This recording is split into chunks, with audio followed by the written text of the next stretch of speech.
লেগেছে লেগেছে লেগেছে লেগেছে আগুন। Hey guys, welcome to my channel. আমি মরাজান এখন কথা বলবো যে রানা সরকারের পোস্ট নিয়ে। বন্ধুরা, এই মানুষটাকে নিয়ে আমি সত্যি বলছি, রানা দা অলওয়েজ খুব সুইট পার্সন। আমি তো অলওয়েজ দেখি এরকমই। আবার সোশ্যাল মিডিয়াতে এই মানুষটা কিন্তু অন্যরকম, কীরকম লেখালেখি করে কি করে আই ডোন্ট নো। মানে আমি ধূমকেতুর সময় রানা দা আমাকে জড়িয়ে ধরছে, এরকম ব্যাপার স্যাপার হয়েছে। রানাদার সাথে খুবই সুইট, যখনই দেখা হচ্ছে খুবই ভালো লোক একটা। আমার তো অন্তত তাই মনে হয়েছে। ও মা, এ কি এরকম একটা ঘটনা ঘটে যাচ্ছে তারপরে পর পর পর পর। যাই হোক, অনেক কিছুই ঘটেছে, অনেক কিছুই হয়েছে। ফাইনালি রানা দানা পুরো প্যান্ট খুলে দিয়েছে একদম। মানে একদম বিরাট রকমভাবে, কি বলবো, মানে নানান কথা বলেছে। এবং সেই নানান কথাগুলো আমরা পড়বো, ঠিক আছে? আমাকে দোষারোপ করতে পারবে না কেউ, লালবাজার দেখাবে না আমাকে। কারণ আমি সত্যি কথা বলছি, আমি জাস্ট পড়বো। যে লেখাটা লিখেছে রানা সরকার, সেই রানা সরকারের লেখার ওপরে আমি আমার ওপিনিয়ন দেবো। চলো, লেখা হয়েছে প্রথম প্রথম 23 ঘন্টা আগে এই লেখাটা পোস্ট হয়, ঠিক আছে? ও বাই দ্য ওয়ে, আও মেগা স্টারকে নিয়ে অনেক কিছু লিখেছে। ইয়েস, দেবদাকে নিয়ে অনেক কিছু লিখেছে, যে কারণেই তো এত কিছু বলা। এবং সত্যি কথা বলছি, শুধু দেবদাকে নিয়ে না, আমি একটা কথা বলতে চাই। দেবদা আজকে টেকনিশিয়ানদের জন্য যেটা করলেন, সো কল্ড যারা ক্ষমতায় বসে আছেন বা সো কল্ড যারা কাজ করেন, যারা নাম নিয়ে বসে আছেন, তারা হয়তো অনেকেই এইগুলোতে উদ্যোগ নেন না। এবং স্বয়ং দি মেগাস্টার দেব, তিনি আজকে রাজনীতিতে থাকলে যে কত মানুষের কত উপকার, সেটা আবারও আবারও প্রমাণিত। আজকে ভালো মানুষের রাজনীতিতে থাকাটা কতটা জরুরি আবারও প্রমাণিত। এই মানুষটা আবারও টেকনিশিয়ানদের জন্য লড়ে টেকনিশিয়ানদের সমস্ত ব্যবস্থাপনা করে দিলেন। আজকে স্বাস্থ্যসাথী সম্ভবত তাদেরকে দেওয়া হলো, তাদের 5 লাখ টাকা করে দেওয়া হলো। ভাস্বদিদি পর্যন্ত পোস্ট করেছে। আসছি সেসব বিষয়। আগে রানা সরকারের পোস্টটা পড়ি, আর আই হোপ এটা বড় হতে চলেছে ভিডিওটা। অনেকগুলো পোস্ট পড়বো, অনেক কিছু লিখেছেন রানা সরকার। লিখেছেন, স্ক্রিনিং কমিটির প্রেসিডেন্ট হওয়া সত্ত্বেও পিয়া সেনগুপ্ত, এই যে আমি লেখাটা পড়ছি, হ্যাঁ একদম অফিসিয়াল লেখা পড়ছি।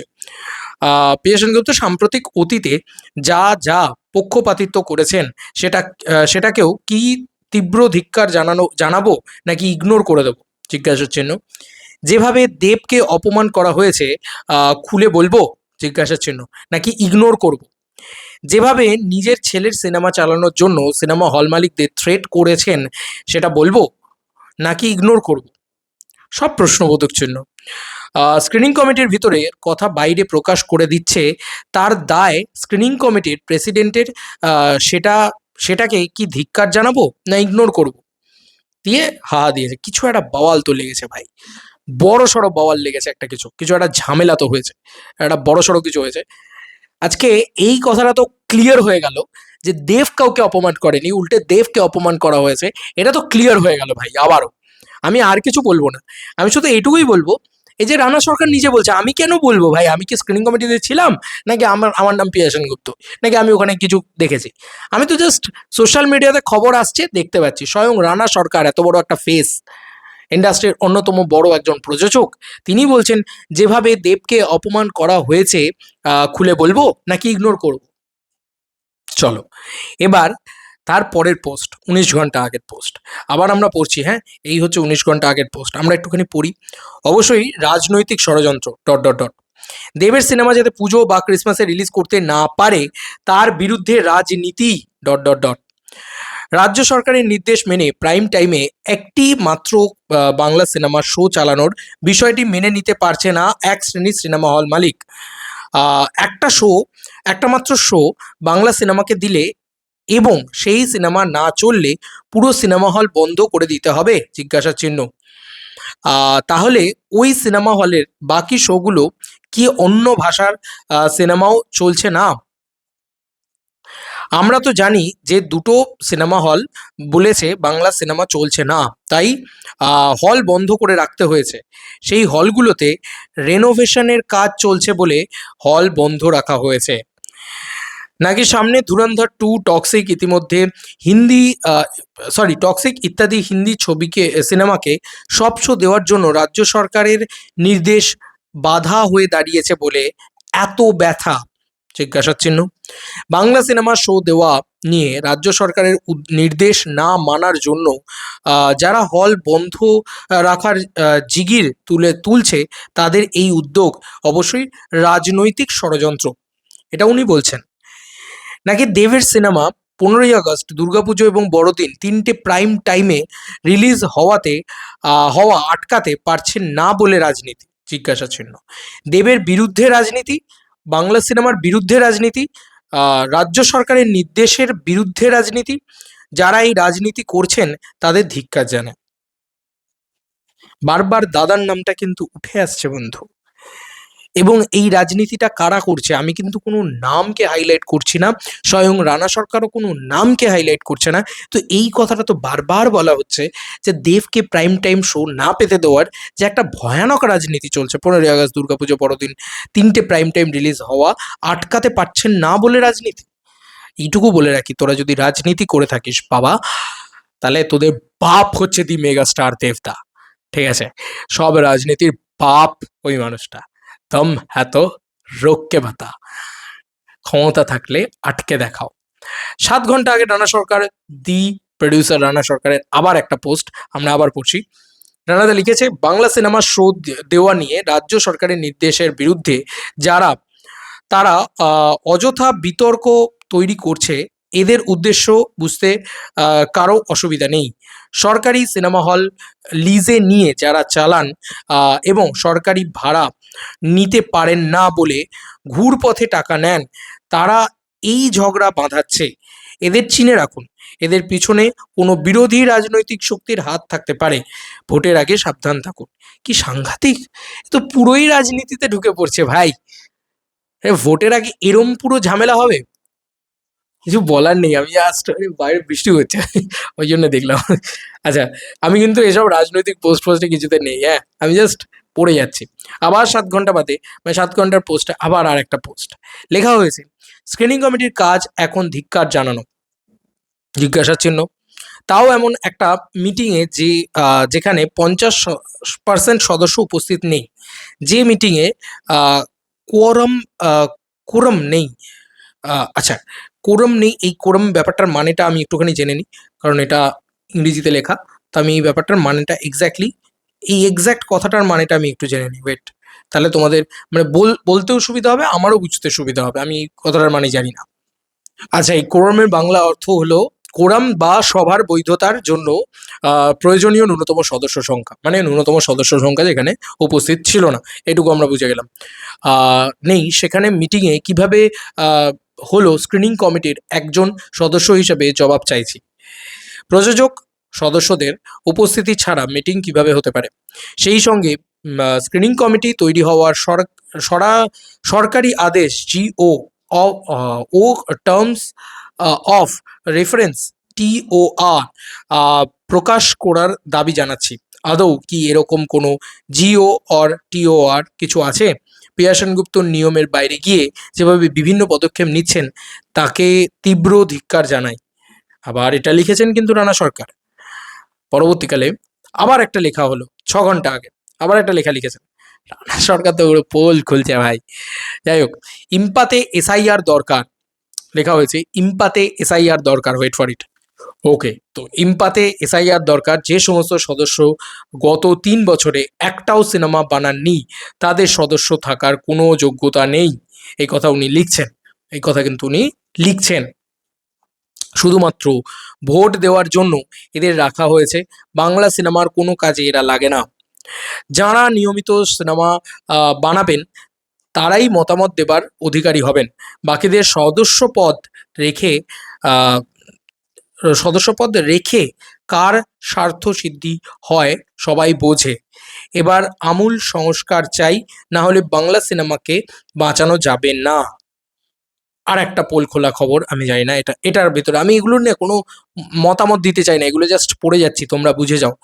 তোমরা সো কল্ড হিউজ ইন্টেলিজেন্ট, আমার না এত কন্ট্রোভার্সি, তো মতামত দিতেও ভয় লাগে। মানে মতামত কি দেবো, এর কি, এগুলোর কি মতামত দেওয়া যায়, এগুলো কিছু জানি না, এগুলো কমপ্লিকেটেড জিনিস না, এগুলো বলাও যাবে না এগুলো নিয়ে কিছু। তবে 5 ঘন্টা আগে আবার একটা পোস্ট রানা সরকারের, সেখানে তিনি লিখছেন, যেদিন থেকে স্ক্রিনিং কমিটি তৈরি হয়েছে সেদিন থেকে এত ঝগড়া। আবার দাদার নামটা উল্লেখ হচ্ছে, আমি এই ভিডিও বানাচ্ছি শুধু দাদার জন্য। দেবের উদ্যোগে ধূমকেতু রিলিজের সময় স্ক্রিনিং কমিটি তৈরি হয় যাতে হিন্দি সিনেমার চাপের কাছে বাংলা সিনেমাগুলো শো পাওয়া থেকে বঞ্চিত না হয়। এই স্ক্রিনিং কমিটি এই কমিটি উদ্যোগ, এই কমিটি তৈরি স্রষ্টা দি মেগাস্টার দেবতা। আর সেই মানুষটাকেই নাকি ভুগতে হচ্ছে এই কমিটির জালে। দ্যাট ইজ দ্য কি বলবো, পলিটিক্স। যাই হোক, আবার পড়ি।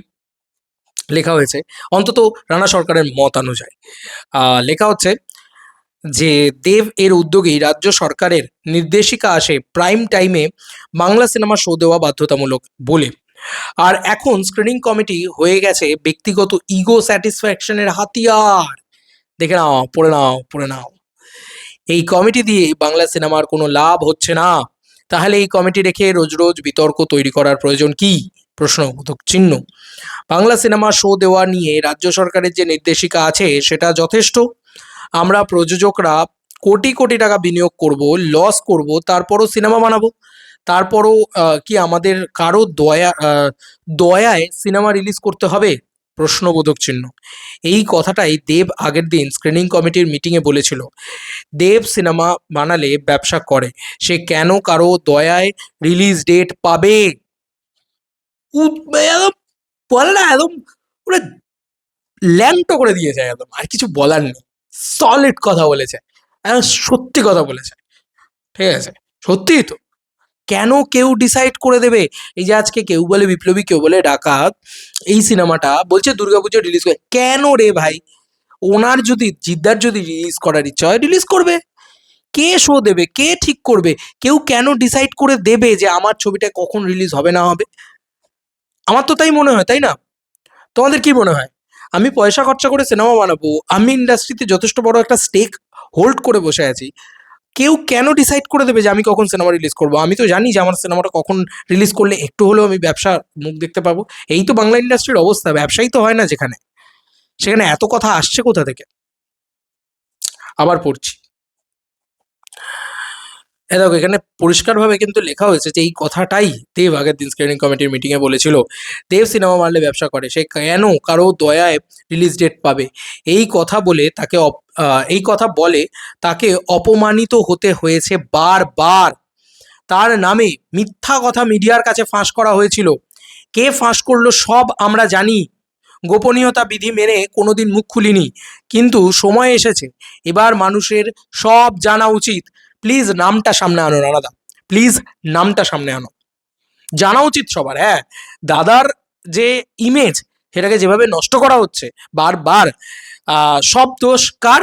মেগাস্টার দেবের। সব দোষ কার? দেবদার। কি আছে, পলিটিক্স করে তো, দোষ দিয়ে দাও ঘাড়ে, চাপিয়ে দাও ঘাড়ে, আর সবাই এসে গালাগালি করুক, অপর সুপারস্টারের ফ্যান বেসরা গালাগালি করুক, সবাই এসে গালাগালি করুক। কেন রে ভাই? ওই মানুষটা কি ঠেকা নিয়ে বসে আছে? কিসের ঠেকা নিয়ে বসে আছে ভাই? কি দায় পড়েছে ওই মানুষটার এই এত কিছু করার? কিছু বলার নেই, আর সত্যি কথা কিছু বলার নেই। নামটা সামনে আনো রানা, আমি আর কিছু বলবো না। ফাইনালি দাদা আজকে চিফ মিনিস্টারের তরফ থেকে এই যে 7,000 ওয়ার্কার্সের জন্য যে জিনিসটা করেছে সেটা আমি বাংলায় পড়ে শোনাচ্ছি। দাদার একদম নথিভুক্ত করে দিয়েছে, সিএম একদম ইয়ে করেছে। দীপক অধিকারী দেব তিনি একটা চিঠিও বার করে, সেটা ইয়ে করে, এবং সেখানে সেটা নিয়ে 7,000 সিনেমার টেকনিশিয়ানদের স্বাস্থ্যসাথী কার্ডের ব্যবস্থা করলো দেব। টেকনিশিয়ানদের পাশে কে দাঁড়ায়? আবার লেখা হয়েছে টেকনিশিয়ানদের পাশে কে দাঁড়ায়? বাংলা সিনেমার জন্য লড়াই করে কে? হিন্দি সিনেমার বিরুদ্ধে লড়াই করে কে? মুখে কথা কম বলে কাজ বেশি করুন।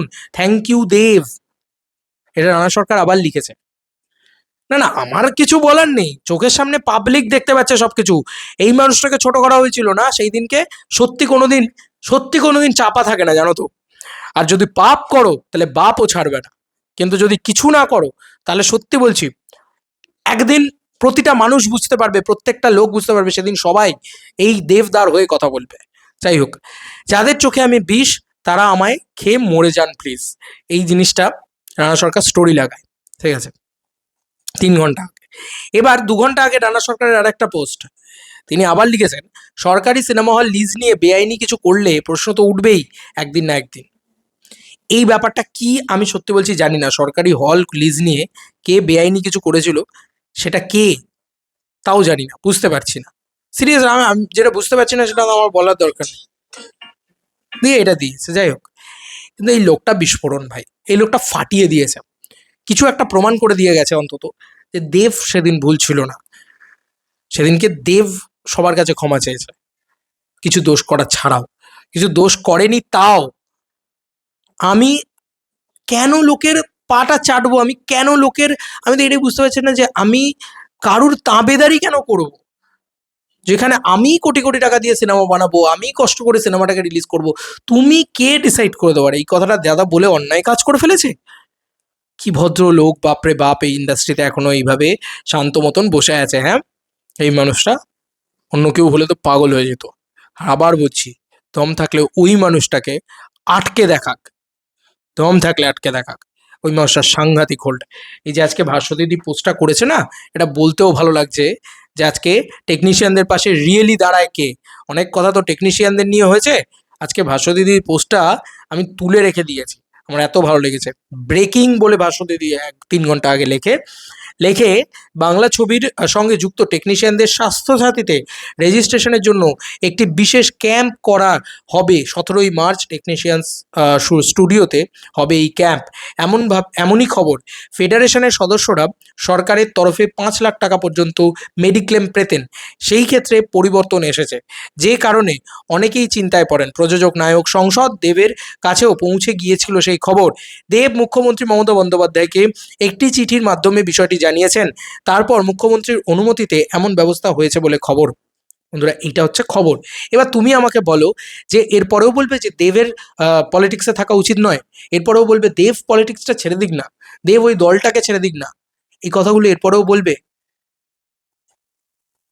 আমার মনে হয় যারা সত্যিকারের পাপিষ্ঠ না, তাদের ছেড়ে দেওয়া উচিত পলিটিক্সটা।